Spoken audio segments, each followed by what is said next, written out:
Merci de suivre votre magazine kiosque. Bon début de semaine à tous. Nous sommes aujourd'hui le 16 janvier. La République démocratique du Congo commémore le 16 et le 17 janvier ses héros nationaux.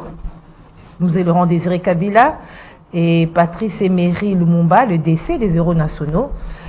Nous et Laurent Désiré Kabila 22 ans après et Patrice Emery Lumumba 63 ans après depuis sa disparition. Alors nous allons parler de l'héritage laissé par ces deux héros nationaux. Nous allons analyser leur héritage tout au long de ce magazine kiosque. Entre-temps, à Kassindi, le sang a coulé.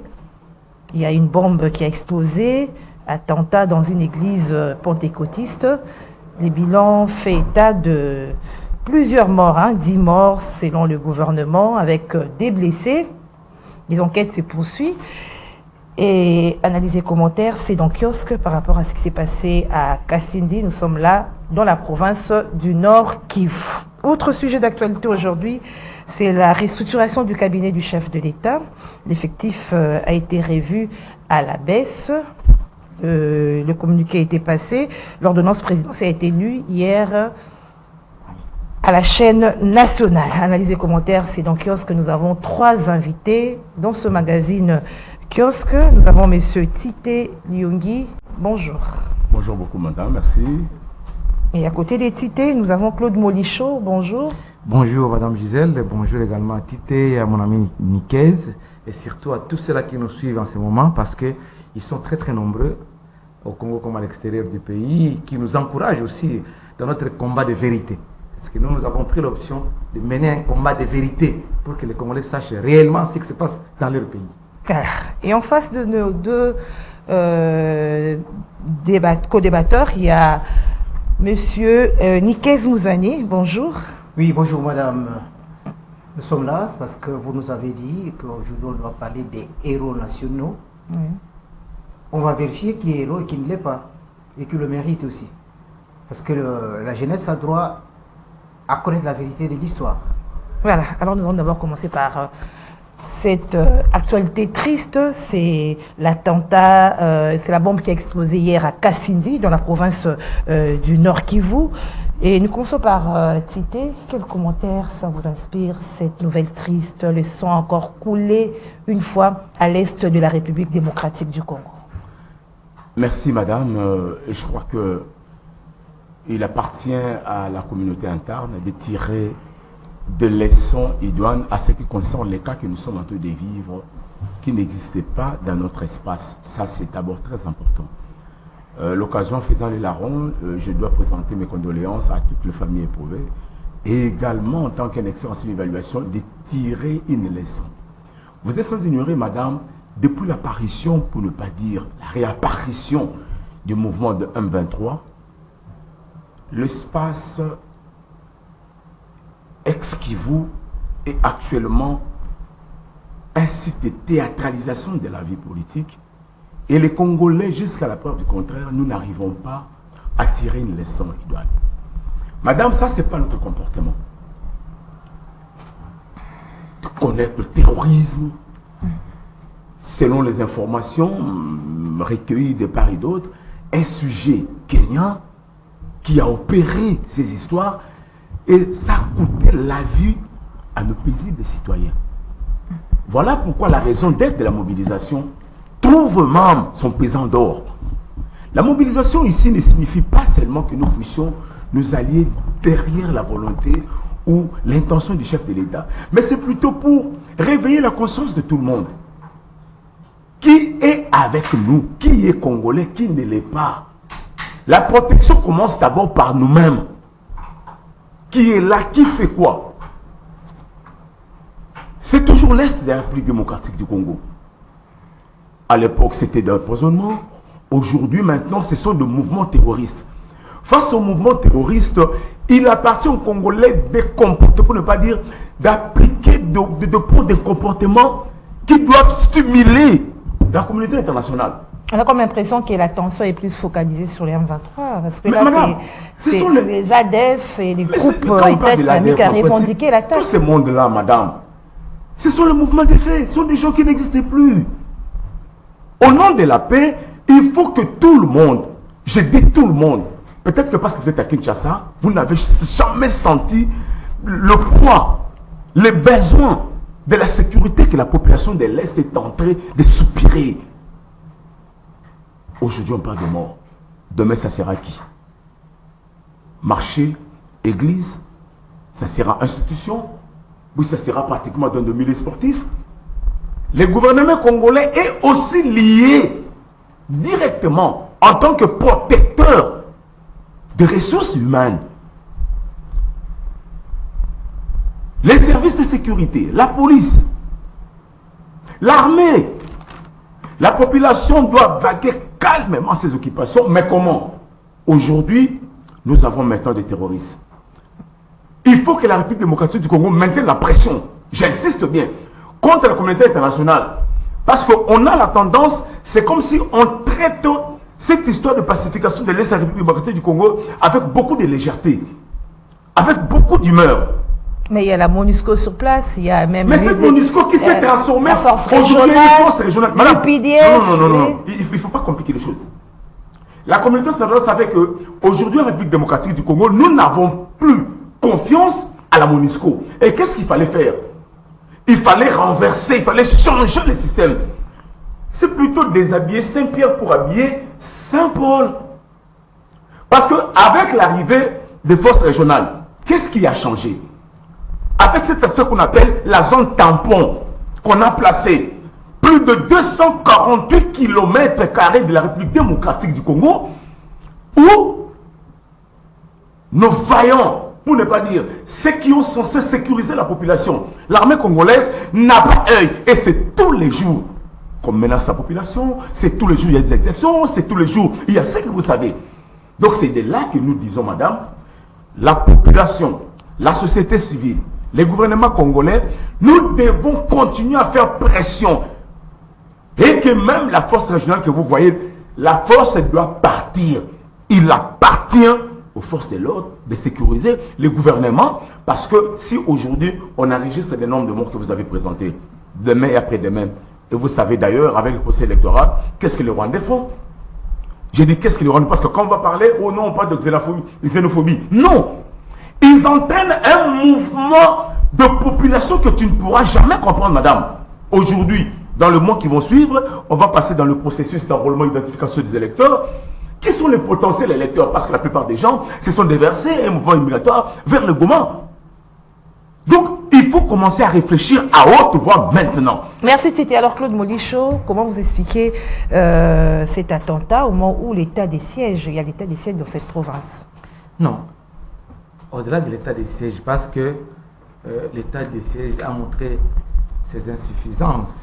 Ça a été évalué au niveau de la commission de l'Assemblée nationale. Le chef de l'État lui-même a reçu certains députés et certains responsables qui sont chargés de la sécurité au niveau de l'Est. Au-delà de l'état des sièges, nous avons la MONUSCO, nous avons la force régionale, nous avons des bandes armées, nous avons, c'est pas... Une fois, Joseph Kabila Kabanga, à l'époque, était encore chef de l'État, il n'était pas encore... il était encore chef de l'État, oui. Il avait même cité certaines nationalités qui œuvrent là-bas, des gens qui viennent du Tchad, de la Somalie, au-delà du Rwanda, de l'Ouganda et du Burundi, qui viennent de Kenya, qui viennent... Donc c'est une zone où on entretient le flou. Et la force régionale, parce que nous sommes précipités pour adhérer à cette communauté des États de l'Afrique de l'Est, elle est là, elle arrive chez nous avec un arsenal militaire.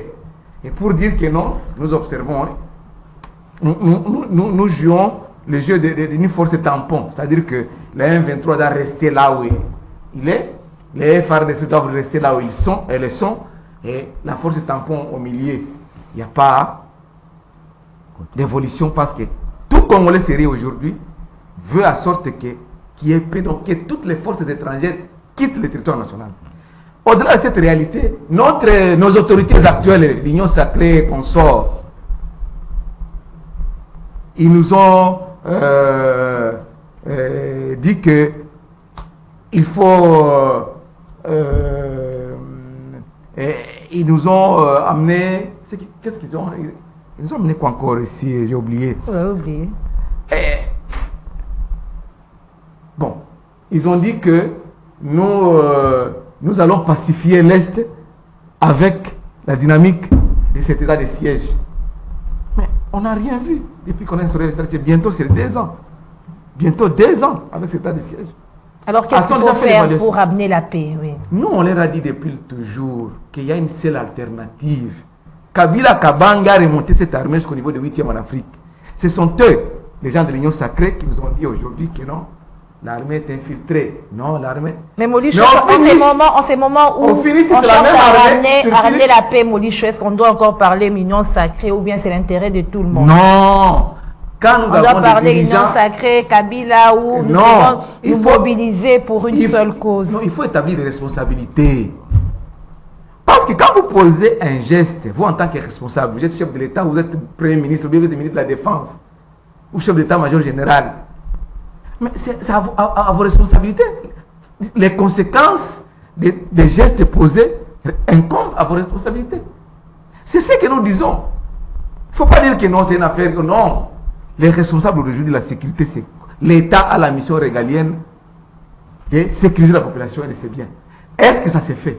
Non, on est là pour dire que non, on va chercher à octroyer le 2e mandat au chef de l'État avec une majorité écrasante. C'est le discours aujourd'hui, on a oublié l'Est, on a oublié tout ce qui se passe. Pendant que la force des États de l'Afrique de l'Est qui est arrivée chez nous est en train de piller, est en train de chercher autre chose que la paix. Et si nous ne prenons pas cela au sérieux, et vous cherchez la majorité écrasante pour le chef de l'État, vous cherchez à lui accorder le 2e mandat, et nous allons continuer comme ça. Les gens vont continuer à mourir. Il y avait un communiqué qu'on a semblé minimiser ici, de l'ANR ou ça peut être un service de sécurité, je ne sais pas moi, qui disait que non, il faut craindre des attentats dans les endroits publics. Mais les gens disent que non, c'était un fake news et tout ça. Mais aujourd'hui, on vient de vivre un attentat au niveau de Kassindi. Kassindi, si pour les gens qui ne savent pas, Kassindi, c'est un poste de frontière avec l'Ouganda. Il y a beaucoup de ressources qui entrent par là. C'est vraiment un point de l'économie nationale. À part Matadi, ou ça, le Congo central, à part Kasoubalesa, il y a Kassindi. Après Kassindi, il y a Bunagana, il y a Ishacha. Donc, aujourd'hui, on cherche à nous agenouiller avec ce pouvoir de l'union sacrée. Voilà pourquoi nous disons qu'ils doivent partir en 2023. Ils doivent partir. Sinon, nous allons encore vivre pire que ça. Pire que ça. Pour éviter les dégâts, ce pouvoir doit partir par voie des urnes. Et c'est ça qui va ramener la paix. Oui, c'est parce que j'ai toujours dit que la responsabilité incombe aux dirigeants. Ils sont là pour faire quoi? Pour nous sécuriser, non. S'ils ne parviennent pas, ils vont partir. Nous devons avoir d'autres dirigeants qui viennent nous sécuriser et que les Congolais profitent de leurs ressources. Imaginez-vous un certain conseiller privé du chef de l'État, Bisselele Fortuna. Il vous dit que non, Kagame a un carnet d'adresse, il peut nous aider à vendre nos ressources. Et les ressources là sont localisées dans l'Est. Il y a l'or, le coltan, le lithium et autres dérivés des métaux. Mais je ne sais pas, un conseiller du chef de l'État. Mais nous sommes où là? Mais pour donc certains, nous ne pouvons pas avoir, notre carnet d'adresse, nous pouvons avoir nos moyens pour investir sur la transformation de nos ressources. Nous ne devons pas capitaliser. Non, parce qu'on parle de 16 milliards de budget. C'est la chanson de l'UDPS, 16 milliards. Mais à l'époque de Genève Kabila Kabangi, avec 2-3 milliards ou 4 milliards, les gens vivaient quand même... aisément par rapport à ces 16 milliards qu'on nous vante tous les jours. La seule alternative, Madame Gisèle, c'est de faire partir ces gens-là du pouvoir par voie des élections. J'ai suivi les porte-parole des opérations Sokola 1, le lieutenant Anthony Mwanichai, qui disait que c'est l'ennemi quand il est aux abois, parce qu'il a été vraiment poussé, les ADF, c'est comme ça, ils cherchent des tactiques avec ces attentats, c'est-à-dire que les forces armées l'ont vraiment repoussé. Non, mais est-ce que c'est la première fois qu'on nous surprenne avec un attentat pareil? Il n'y a pas longtemps ici à Beni, il n'y a pas longtemps à Butembo. D'ailleurs, à Beni, c'était les jours de l'an, je pense que les jours de la bonne année ou de Noël, quelque chose comme ça, c'était un jour de fête. Mais on a tué des gens comme ça dans une boîte de nuit, je crois bien, à Beni. C'était un attentat. Merci. Donc, des gens qui sont incapables de nous sécuriser. Alors, Nikes Mouzani, avec des décisions, avec des démarches qui ne tiennent pas debout, au état de siège, aux mutualisations des forces. Comment c'est que des gens qui nous agressent vous mutualisez les forces avec les Ougandais, les Rwandais. Et Nickel ils sont même dans la force de la force régionale de Merci l'État de Claude l'Afrique de Modicho. l'Est. Nickel. Donc ce sont des Modicho décisions a soulevé qui un sont- point, c'est Ouais. par rapport à la rumeur qui avait circulé il y a quelques jours qu'il y aura un attentat, mais ça a été minimisé parce qu'on dit que ce sont des tactiques des terroristes. Ils cherchent à désorienter les gens pour aller opérer ailleurs. Eh bien, madame, je crois que nous devons être corrects. Quand on a ce qu'on appelle la res publica en main, en matière de renseignement, on néglige rien. C'est comme, je connais un vieux en Europe qui disait, les journalistes sont des indicateurs des services de renseignement. C'est-à-dire que les journalistes se limitent quelque part et les services de renseignement peuvent aller plus loin pour résoudre un problème. Ce qui est arrivé à Kassindi, madame, nos services ont failli, nous devons le dire. Je sais que là où ils sont dans les salons, ils vont me dire que Menikez est en train de raconter des balivernes. À Paris, c'est fortement sécurisé, il y a eu des attentats, et par-ci, par-là. Attention, nous sommes un pays africain, on peut être mieux organisé que la France. C'est pas quelque chose que non, ça arrive partout aux États-Unis, ça arrive, ça peut arriver aussi chez nous. Justement. Chez nous, ça arrive dans un coin très névralgique. L'Est de la République démocratique du Congo, c'est vraiment une zone, un marécage pour la République. Le gouvernement, le pouvoir public doit y faire énormément, beaucoup plus d'attention.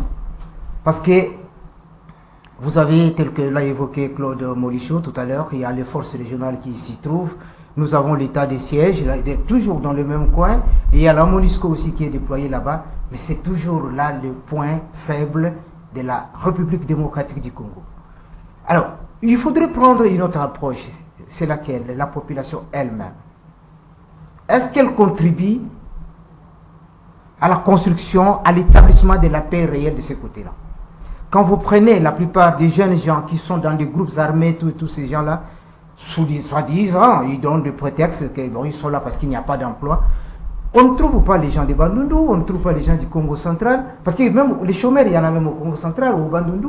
Si réellement c'est genre la prise d'armes pour aller tuer ses propres frères, c'était un emploi, je crois que beaucoup de territoires, les Massimanimba, les Kenge seraient vidés où il y a des chômeurs, ils pouvaient déjà aller chercher des emplois à l'Est.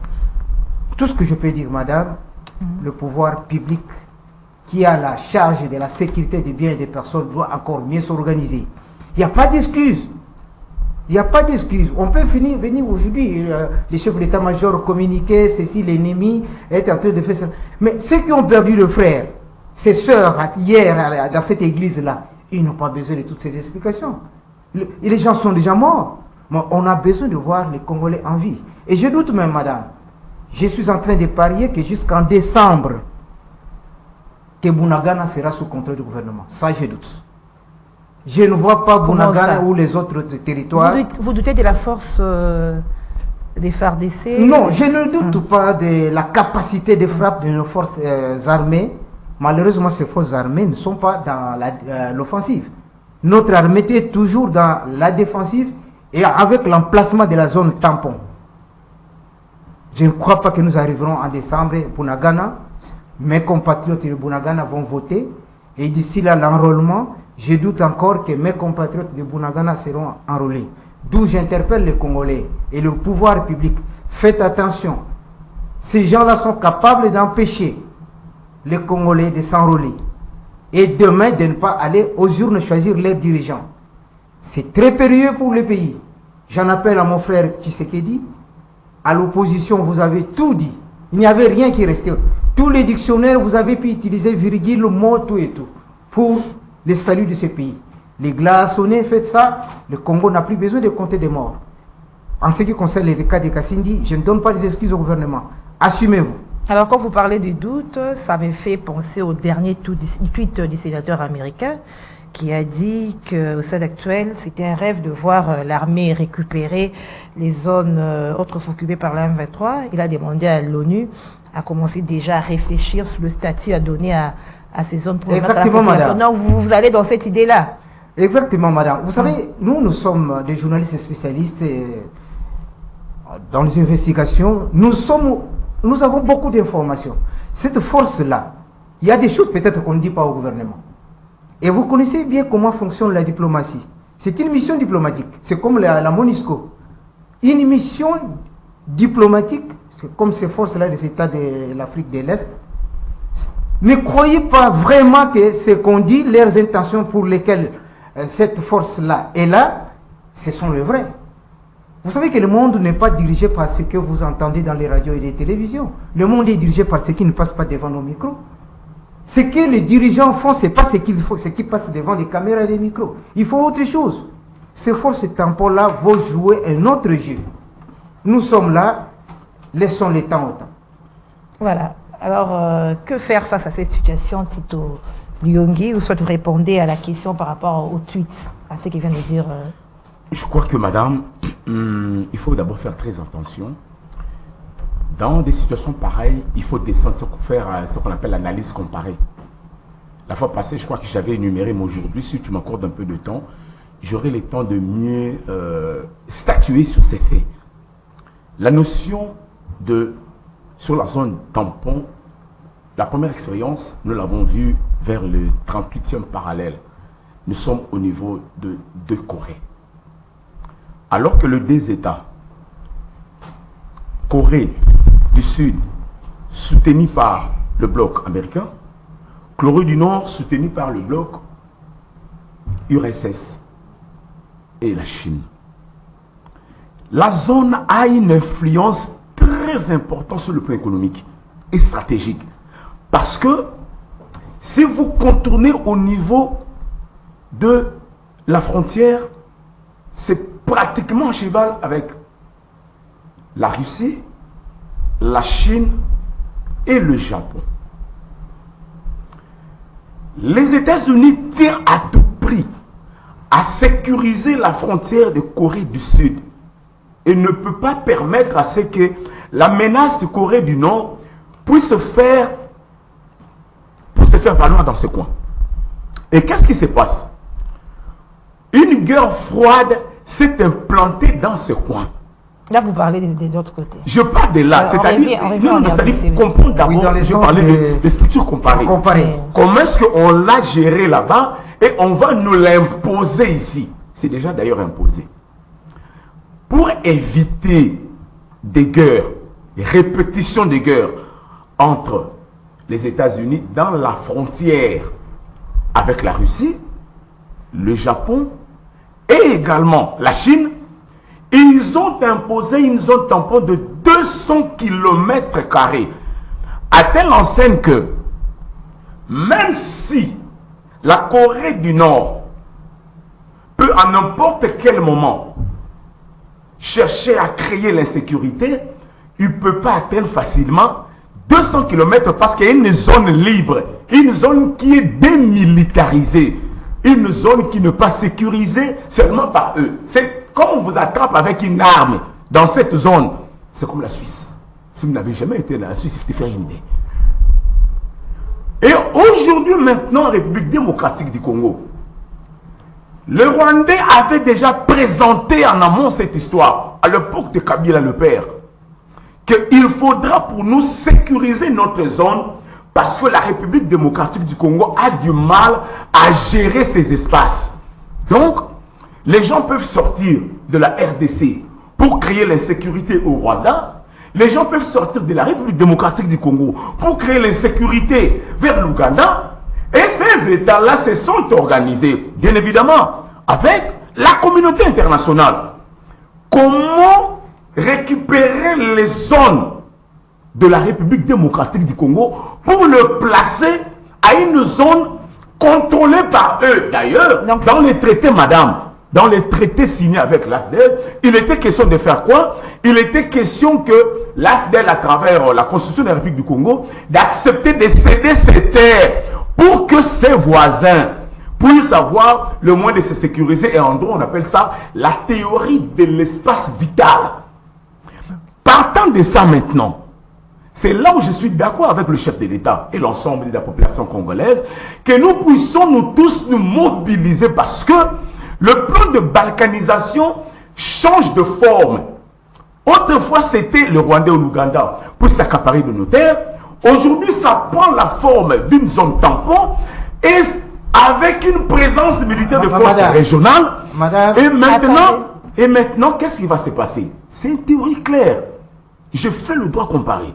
Donc, que les Congolais s'organisent, bien évidemment. C'est récupérable, on peut récupérer, on peut déjouer ce plan. Vous avez vu que le plan de la MONUSCO n'a pas échoué. Pourquoi? C'était tout le monde qui a marché. Pour la première fois, la mission des Nations Unies commence à tirer à bout portant vers la population. Donc, on est gueule de cause. Pour la première fois, en 1 minute, le chef de l'État a gagné bataille diplomatique alors que la France refusait à haute voix et les États-Unis qu'on ne pourra pas permettre à la République démocratique du Congo de se procurer des armes. La Chine vient s'associer aux efforts de la République démocratique du Congo et également la Russie, à telle enseigne que les deux pays étaient prêts à placer leur veto si jamais les États-Unis et la France interdisaient à la République démocratique du Congo de se procurer des armes. Voilà également quelques éléments que le peuple congolais doit comprendre et j'insiste bien, pour la paix. Ça reste que les répercussions sur terrain. Exactement, madame. Donc, je vous dis à haute voix, la gestion sur la zone tampon que vous voyez là, c'est déjà un plan de balkanisation B. Exactement, la population doit vraiment à tout prix refuser. Je voulais y arriver quand mon confrère est en train de... Il faut dire autre chose.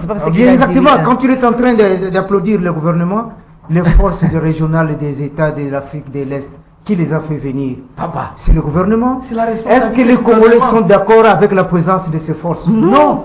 Même ceux qui vivent tout à l'heure, nous avons cité la MONUSCO comme cette force. Mais l'Afrique de l'Est, cette force, le gouvernement est allé la tête baissée. Aucun Congolais ne comprend qu'est-ce que le président est allé chercher, qu'est-ce que le gouvernement est allé chercher en adhérant dans cette organisation-là des États de l'Afrique de l'Est. Aujourd'hui, ce sont les mêmes. Vous venez de l'évoquer, confrère. Je crois que cette force-là ne met pas les Congolais à l'aise. Merci Claude Modiche. C'est une présence de plus et encombrante. Je ne sais pas comment mon ami Tite Lyongi, qui nous dit qu'on peut récupérer ces zones, mais la zone tampon est un peu dangereuse pour la République démocratique du Congo. Il salue le chef d'État a gagné la bataille diplomatique. Quelle bataille diplomatique le chef d'État a-t-il gagné? Parce qu'on a enlevé l'autorisation d'achat d'armes. Non. Mais Kabila était sous embargo, non? Mais comment Kabila a réussi à remonter l'armée au niveau de 8e en Afrique? Comment? Dans ces contextes de sous embargo? Non, il ne faut pas dire que non. Si vous êtes venu ici pour chanter les chefs de l'État ou les louer, je vous le concède. Mais nous devons établir les responsabilités. Parce que quand on est dirigeant, quand on est chef de l'État, quand on est premier ministre, quand on est ministre, on a des responsabilités vis-à-vis de l'État. Merci Claude. On passe à un autre sujet. On parle des héros nationaux. Je reste avec vous, Claude Molicho. Claude Molicho, je reste avec vous. On commémore Musée le 16, Lumumba le 17. Quel héritage? Pouvez-vous nous parler de l'héritage de ces deux héros nationaux? Et puis, est-ce que aujourd'hui c'est pérennisé? Bon, la question reste posée, mais Lumumba, comme disait Laurent Désiré Kabila, nous avons légué vraiment un héritage idéologique que nous pouvons inculquer, que nous pouvons enseigner même à nos enfants. Parce que jusqu'aujourd'hui, même la devise de nos forces armées de la République démocratique du Congo, c'est de ne jamais trahir le Congo. Ça, c'est la vision des musées.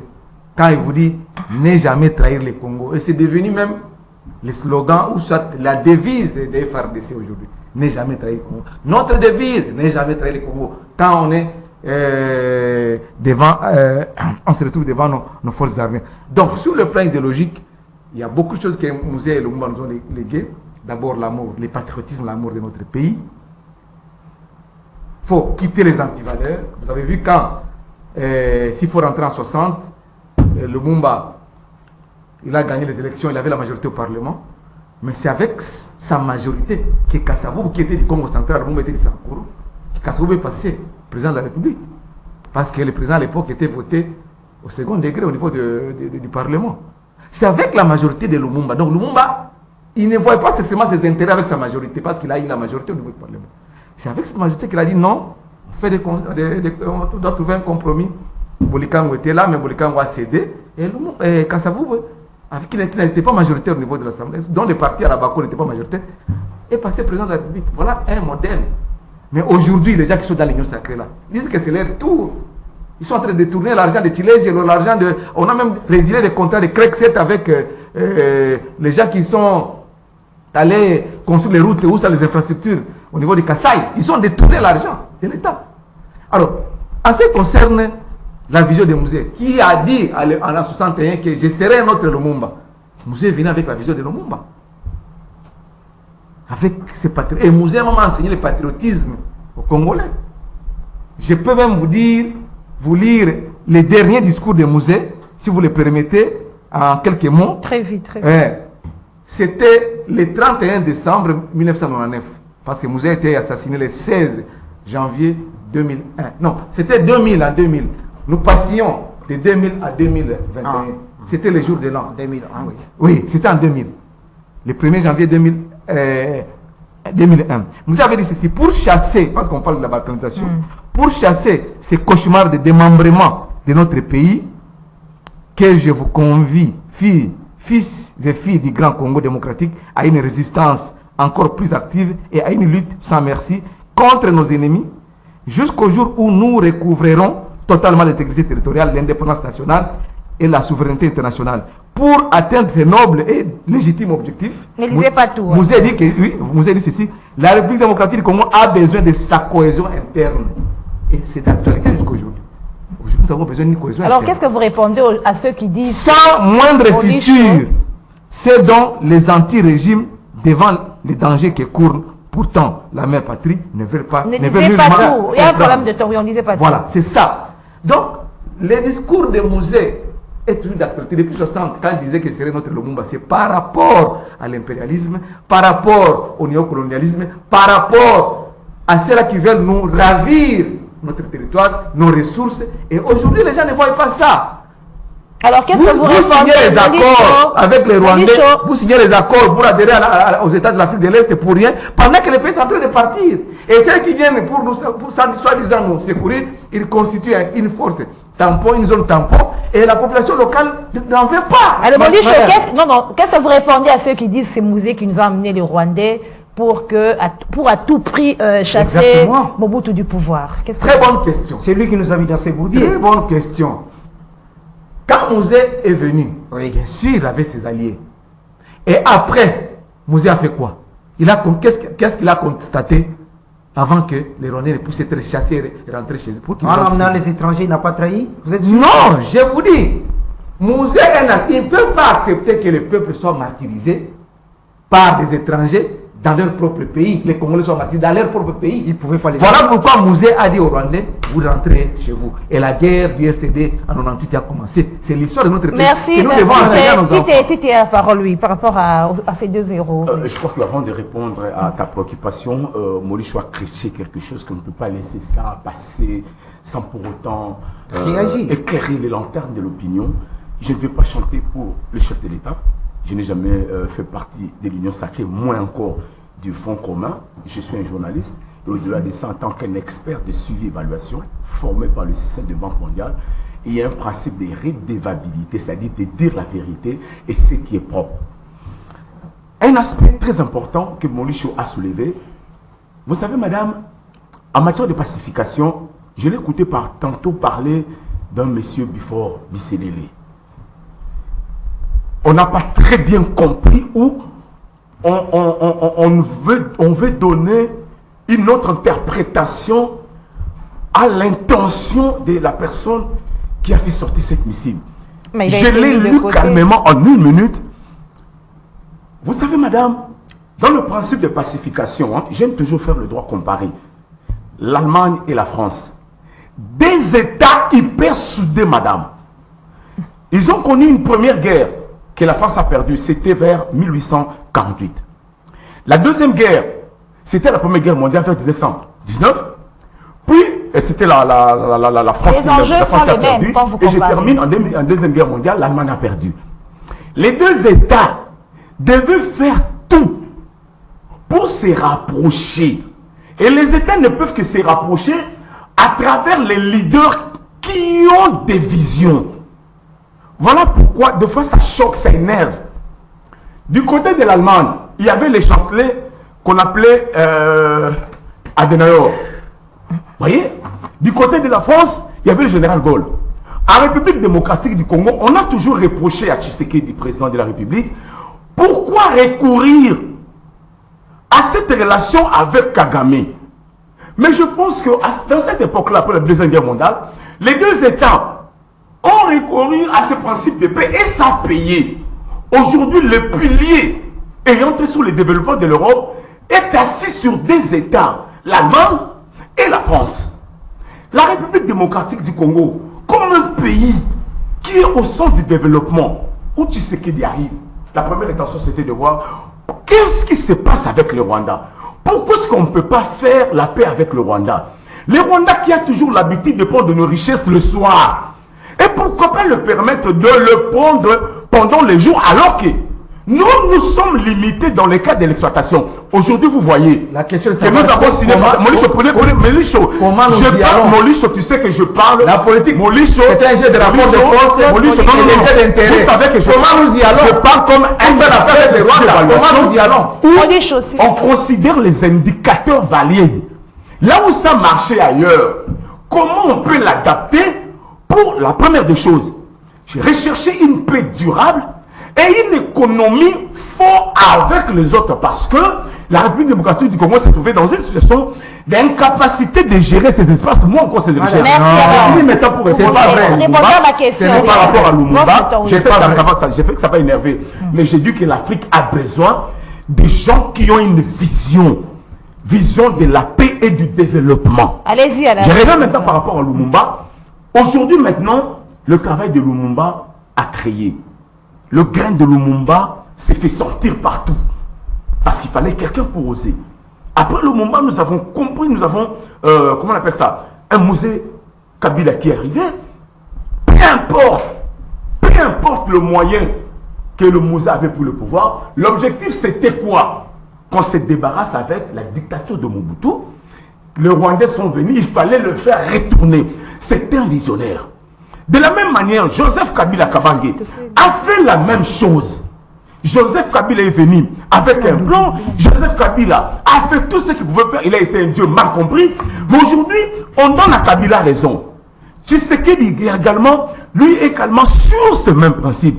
Il a tenté de faire la paix avec le Rwanda et l'Ouganda. Et comme nous renonçons à mal, il revient maintenant auprès de sa population pour dire que mobilisons-nous parce que le problème de paix, madame, c'est le problème qu'on ne marche pas. Merci. Alors, oui, par rapport à la journée d'aujourd'hui et selon votre, en suivant un peu le fond de votre question, la journée de ce 16 janvier, on commémore l'héros national, comme on l'appelle aujourd'hui, qui a été assassiné à cette date en 2001, Laurent Désiré Kabila. Eh bien, pour moi, on a fait de lui héros. Je ne sais pas, car où ils ont pris comment est-ce qu'ils ont compris la définition de l'héroïsme. Vous savez qu'aujourd'hui, si le pays est dans le marécage de l'insécurité, c'est d'abord lui. J'ai entendu mes confrères dire qu'il les a fait venir, il est venu avec les Rwandais et les Ougandais, puis après il les a refoulés.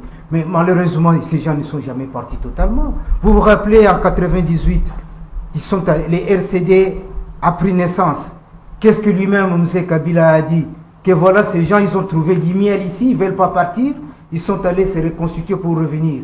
Et ils sont revenus, ils sont là. C'est le même Laurent Désiré Kabila qui avait dit aux Congolais que M. Rouberou, Bizimagara ne sont pas des Congolais, ce sont des Rwandais. Mais quand il était arrivé avec eux, il a dit à tout le monde qu'il n'y a aucun Rwandais, il n'y a que des Congolais autour de lui.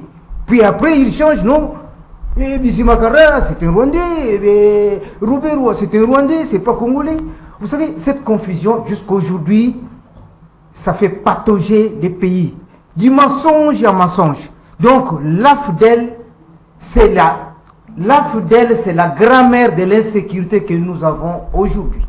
Nous sommes les 16, les enfants qui nous suivent doivent comprendre que l'AFDEL, c'est la grand-mère de l'insécurité. C'est toujours l'AFDEL qui a donné naissance à ce qu'on appelait RCD. C'est dans l'AFDEL est venu le CNDP. C'est dans l'AFDEL est venu le PPRD. C'est dans l'AFDEL. Tous ces il n'y a rien de bon. mais prise parler- en charge, jamais trahir le Congo à soulever mon Il n'a fait que- Vous savez, quand en politique, on a fait trop de bêtises, on peut prendre une petite goutte de miel et jeter pour que les gens oublient un peu vos bêtises. Moi, je crois pas à ces histoires-là. Laurent Désiré Kabila a sali. S'il avait tenu réellement de ne pas trahir le Congo, il ne pouvait pas aller prendre les abeilles du Rwanda et les amener au Congo. Et mal comprendre encore, et Félix Tshisekedi ne connaît pas très bien, j'ai l'impression, il n'a pas bien compris Kagame. Nous n'avons pas de problème avec le Rwanda. C'est M. Kagame qu'il fallait comprendre. C'est le même Kagame qui avait accompagné Laurent Désiré Kabila. Donc ces gens-là, c'est les miels. Vouloir dire que non, ne venez plus voler le soir, venez la journée, ne vous en faites pas. Ils n'ont jamais changé. Tant qu'au Rwanda, il sera Kagame. Kagame ne comprendra jamais tout ce que vous allez lui proposer. Alors Lumumba et Lumumba, le combat de Lumumba, Non, parce qu'on mais les commémore aussi oui, le 17 Lumumba, janvier. Lumumba, au oui. moins, je prends le contexte de ces années-là, il avait pris le courage à mettre trop jeune. Vous savez, Lumumba a fait son combat comme Jésus-Christ. C'était pratiquement le même âge. Trop jeune, Lumumba, le contexte de ces temps-là, c'est pas comme ici, mais non.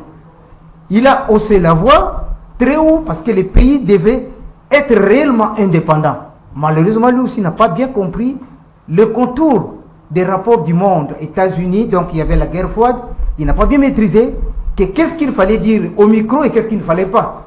Il est allé trop vite. Donc c'est comme les grillons qui se fait prendre en voulant chanter, au lieu de chanter dans son trou. Les grillons viennent dehors, c'est là où il chante, puis après, on l'attrape.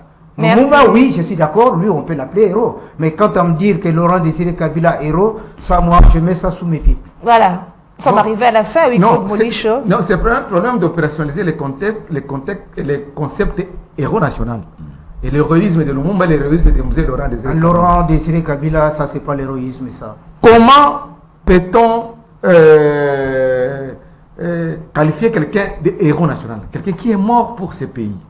Et Musée Laurent Désiré Kabila est mort. Mais ce sont pour ses ce alliés pays. qui l'ont fauché. Écoutez, Il avait mal coopéré. Et Lumumba, ce sont ses alliés aussi? Non, Ce sont non, ses non, ennemis? non, non, non, non. Pourquoi je dis Non, le contexte est ils sont différent. morts dans le même contexte pour le bien de ce pays. Non, non, non, non. Lui, Alors, ce sont ses Quand vous amis. dites que non, l'AFDEL Ses est la amis mère avec de qui il est venu, l'insécurité il était plus content du quand pays, tu les as c'est retournés faux. facilement chez eux. C'est faux. Oui. Mobutu, quand il a prononcé son discours du 24 avril 1990, libéralisant l'espace démocratique dans notre pays, Mobutu a fait encore 7 ans de transition, on appelait ça transition mobusienne, avant que l'AFDEL n'arrive avec Musée Laurent Désiré Kabila. Pendant 7 ans, vous et moi, nous étions à Kinshasa ici. Oui. Vous avez couvert la conférence nationale souveraine, non? Oui. Vous étiez à la conférence nationale souveraine, comme journaliste. Ah, bien sûr. Et vous avez comment les gens, les Congolais titubaient pour arriver, parce que tout le monde voulait le départ de Mobutu et comment y parvenir. Et aujourd'hui, on a Tshisekedi, Etienne, Premier ministre, le lendemain, 3 jours après, il est révoqué, 3 mois après, il est révoqué, 3 fois après, c'est Kengo qui revient, et après, on a tâtonné pendant 7 ans. Et là, non, je termine. Nous sommes arrivés à la fin, malheureusement. Attendez qu'il termine, on est arrivé à la fin. Le parti n'était pas nécessaire d'amener Une des minute. voyants ici. Vous avez pataugé pendant 7 ans. Et Mobutu était toujours là à Kawele et à Gbadolite. On allait toujours voir le bout du tunnel, Claude Molicho. Comment? Nickel, s'il vous Comment? plaît, termine et puis... C'est lorsque Mouzé a pris l'option de venir vous libérer et avec une marche Quelle en 7 libération? mois de l'Est jusqu'à l'Ouest, traversant ce vaste territoire de plus de 2000 km à pied. Et c'est là que le peuple congolais a applaudi. Piètre Et on a vu- libération, Claude. Non, quelle piètre Voilà, nous sommes libération? arrivés à la fin, C'est malheureusement. la libération Claude de la Molicho. dictature. Claude Et nous Molicho. devons enseigner ça à nos enfants. C'est l'histoire de notre pays. Merci Claude Molicho. Malheureusement, nous allons revenir prochainement. Merci Tité, merci à Nikes, merci aux téléspectateurs et On a auditeurs pris assez de de la temps. Radio Liberté Kinshasa, Karine et Bébé. Merci. Doudou Montir et Moro Nzambé. Nous nous retrouvons demain à la même heure. Au revoir.